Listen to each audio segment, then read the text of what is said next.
सभी दोस्तों में नमस्कार। मैं अंकित उरीती आपका स्वागत करता हूं एग्जाम पे। तो हमारे पॉलिटी के एक एमसीक्यू चल रहे हैं। एक एमसीक्यू भी मैंने आप लोगों को एक करवाया है और आज ये वन लाइनर आप लोगों को इस तरीके से कराने वाला हूं। और साथ में ही इसके हम कुछ एक्स्ट्रा भी पढ़ेंगे ताकि ये हमारे आने वाले एग्जाम्स के लिए हेल्पफुल हो सके। तो देखिए, ज़्यादा देर न करते हुए सेशन की शुरुआत करते हैं। तो पहला जो आपसे सवाल पूछ रहा है वो पूछ रहा है कि मुख्य चुनाव आयुक्त की नियुक्ति कौन करता है। तो आपको पता है कि मुख्य चुनाव आयुक्त हो गया, कैग हो गया, है ना, महान्यायवादी हो गया, है ना, लोक सेवा आयोग का अध्यक्ष हो गया करके, है ना, राज्यपाल हो गया, है ना, मुख्य चुनाव आयुक्त हो गया। इन सब की नियुक्ति किसके द्वारा करी जाती है? राष्ट्रपति के द्वारा ही करी जाती है। और जैसा कैग है ना, जैसा कैग है या चुनायुक्त है, तो इसको जो हटाने की जो वो है परंपरा है, वो सर्वोच्च न्यायालय के न्यायाधीश को हटाने की प्रक्रिया की क्या है, बिल्कुल समान है।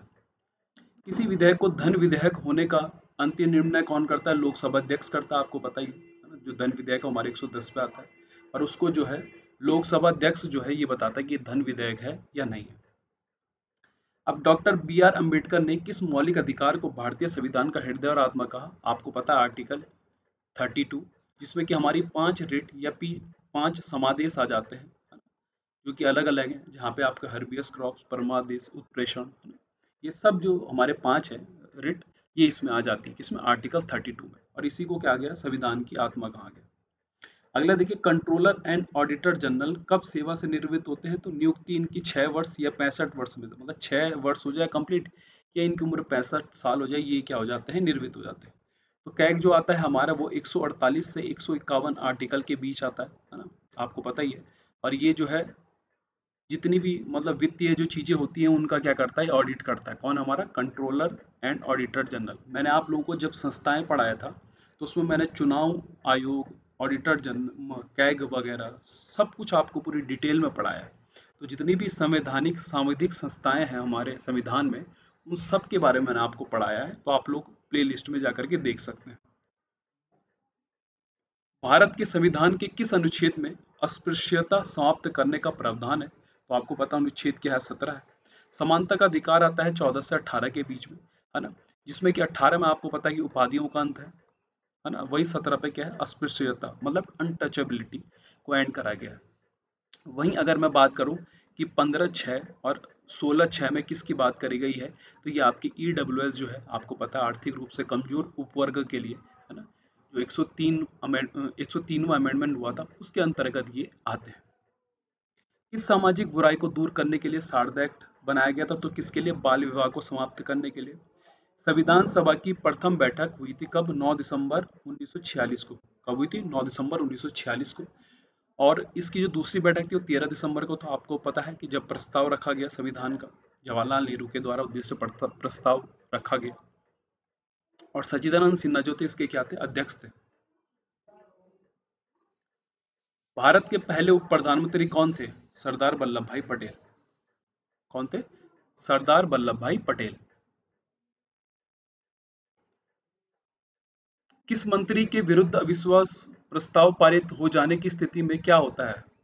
तो मंत्री प्रतिशत से त्यागपत्र देना पड़ता है। राज्यसभा के द्विवार्षिक चुनाव की अधिघोषणा कौन जारी करता है? तो कौन करता है? आपका निर्वाचन आयोग करता है। राष्ट्रपति संविधान के किस, है ना, राष्ट्रपति संविधान के किस अनुच्छेद के अंतर्गत लोकसभा भंग कर सकता है? तो किसके अंतर्गत कर सकता है? अनुच्छेद 85 के अंतर्गत ये जो है आपके लोकसभा को भंग कर सकता है। कौन? हमारा राष्ट्रपति। किस संविधान संशोधन के द्वारा प्रीवियस मान्यताएं एवं विशेषाधिकार समाप्त कर दिए गए? तो 26वें संविधान संशोधन 1971 के द्वारा ये किया गया। वहीं बात करूं अगर मैं संविधान की किस अनुसूची में राज्यपाल, राष्ट्रपति, भारत के मुख्य न्यायाधीश आदि वेतन के दिए गए? तो द्वितीय में। पहली अनुसूची आपको पता है कि 12 अनुसूची हमारे संविधान में। पहली अनुसूची में भारत और उसके संघ के बारे में कहा गया है। द्वितीय में आपको बता ही दिया मैंने कि इनकी जो है वेतन से संबंधित है। तीसरे में जो है अध्यक्ष उपाध्यक्ष जो भी होते हैं उनकी क्या शपथ से संबंधित है। राष्ट्रपति पर महाभियोग चलाने हेतु कितने पूर्व दिन नोटिस? तो 14 दिन। और ये जो महाभियोग है ये राज्यसभा और लोकसभा दोनों में लाया जा सकता है ना। और इसमें 14 दिन पूर्व 1/4 लोगों की क्या होनी चाहिए, सहमति होनी चाहिए, तभी 14 दिन पूर्व नोटिस दिया जाएगा। अगर ये किसी सदन से दो पारित करना है, मतलब महाभियोग को, 2/3 आपको के पास में वोटर्स होने चाहिए, मतदाता होने चाहिए किसी भी सदन के अंदर, चाहे वो राज्यसभा हो चाहे वो आपकी लोकसभा हो। और ये आर्टिकल कौन से में आता है महाभियोग, आर्टिकल 61 में। इस अनुच्छेद के अंतर्गत राष्ट्रपति का निर्वाचन होता है, तो आपको पता है कि 54 के अंदर राष्ट्रपति का क्या होता है, निर्वाचन होता है। विधान परिषद की कुल सदस्य संख्या का कितना भाग विधानसभा से चुनकर आता है, तो 1/3। ये हमारे आर्टिकल 169 में कहा गया है। 6 राज्य हैं जिनमें विधान परिषद है, इनकी मिनिमम जो संख्या होती है वो 40 होता है। इसे विधानमंडल का ऊपरी सदन भी बोला जाता है। क्या बोला जाता है, ऊपरी सदन बोला जाता है इसको, विधान परिषद। संविधान के अनुच्छेद 75 में किसके बारे में चर्चा है, तो मंत्री प्रतिशत के बारे में चर्चा है ना। किस सदस्य द्वारा किसी अन्य सार्वजनिक महत्व के विषय पर विचार करने के लिए सदन की चल रही वर्तमान कार्यवाही बंद करने का प्रस्ताव क्या रद्द होता है, तो काम रोको प्रस्ताव होता है वो।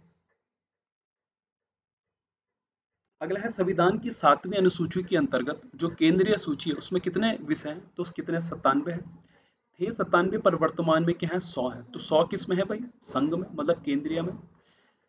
अच्छा, पहले कितने, अब संघ के बाद क्या आ जाता है आपका, राज्य आ जाता है। तो राज्य में पहले 66 थे, पर अब कितने हैं 61 है ना।